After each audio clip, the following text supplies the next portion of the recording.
Welcome to TTSN, where it's all sports all the time. I'm your host, Tom, and thanks for joining me today.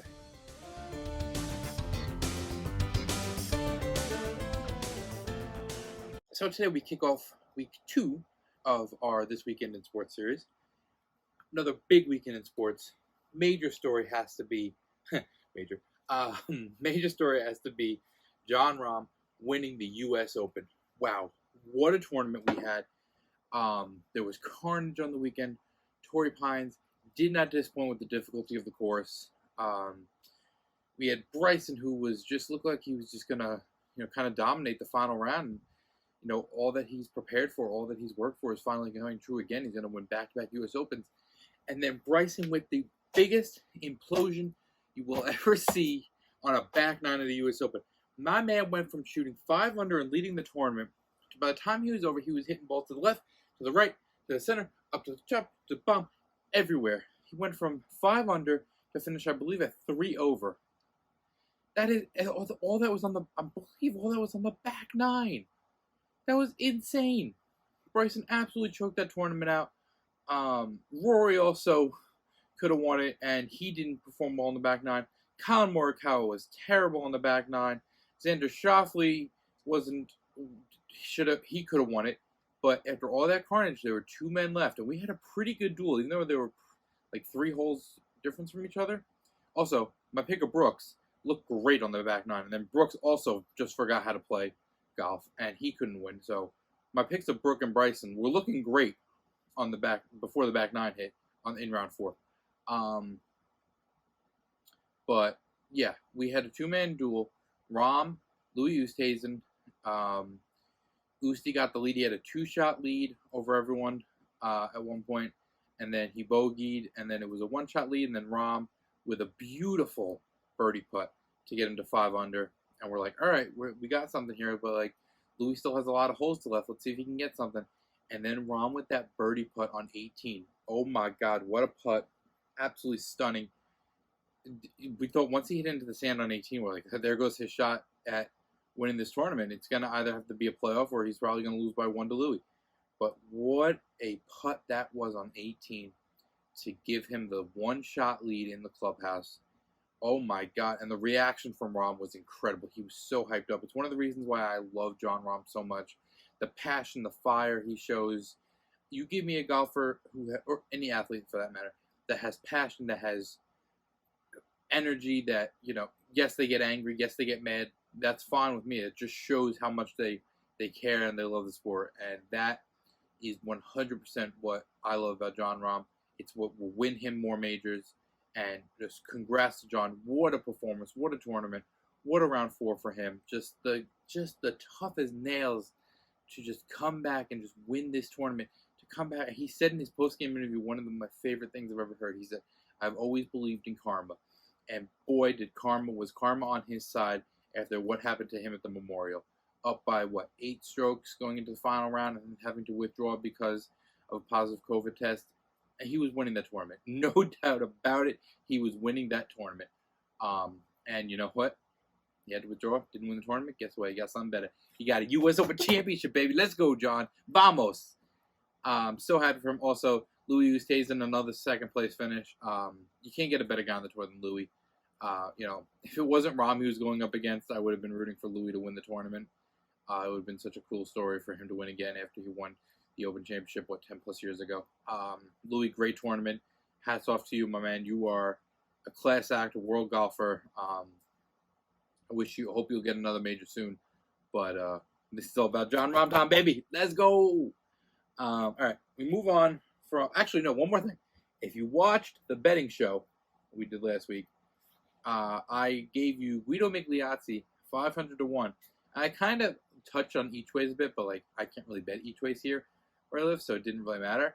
But if you took Guido 500 to 1 with a top 8 each way, top 7, top 8 each way, so all he had to do was come in 7th or 8th, that probably paid you about 100 to 1.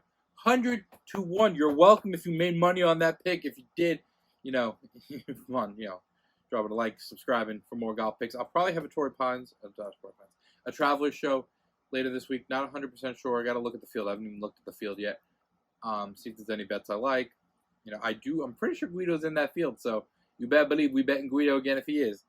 All right, moving on to basketball. We had one of the greatest Game 7s you will ever see Saturday night between Brooklyn and Milwaukee. It was incredible. Brooklyn got out to a lead. Milwaukee came back.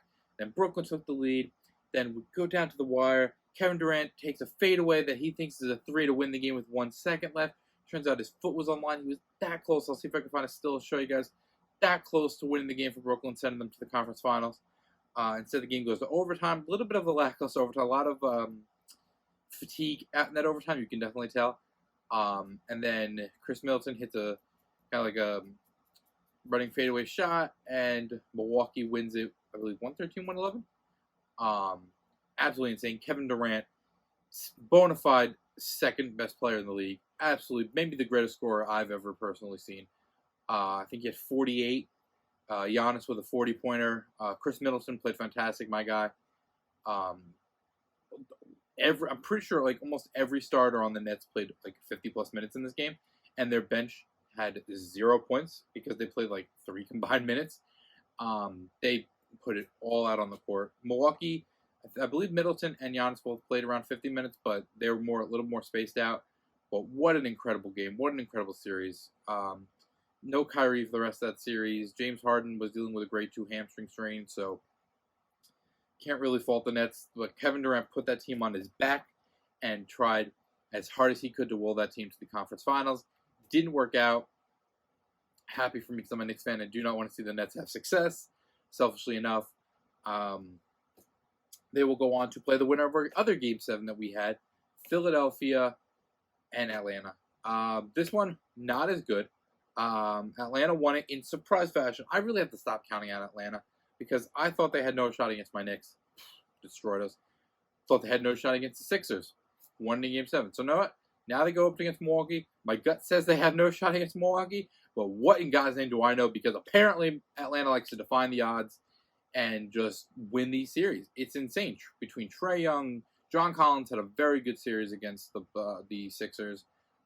Clint Capella, Kevin Huerter with an incredible Game 7. Man, Kevin Huerter out of nowhere dropping a 27 bomb on the Sixers to sink their season. My boy Danilo Gallinari, proud to see you still playing, still balling out. Gallo, miss you in blue and orange. Yeah, what a underdog story this Atlanta Hawks team has been recently. But other side of that, there is some issues in Philly, and they number one on that list has to be what in God's green earth is going on with Ben Simmons. The man is a prolific passer, incredible rebounder for a guard, one of the best, if not the best defender in the league.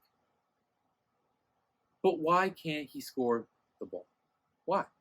He passed up a wide open layup in the fourth quarter of last night's game. For what? Who knows?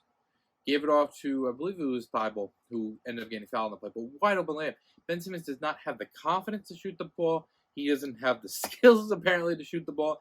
This man is just, he would be Russell Westbrook if he could shoot the ball. But he needs to develop some type of game because at the moment, he's just handicapping them.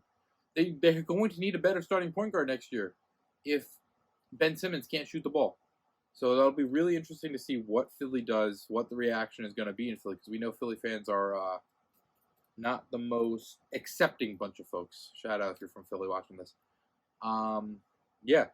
And then one more in the NBA, we had Clippers Suns game 1. This series is going to be fun. If you're a basketball fan and you're not rooting for the Phoenix Suns, I'd love to hear why not. This team is so much fun. They're so energetic. I feel like in this playoffs, they're America's team. I'm wholeheartedly rooting for the Suns. Devin Booker balled out in game 1, a 40-point triple-double. This kid, I've been saying it for years, is a bona fide stud. Let's go, Booker. Let's go, baby.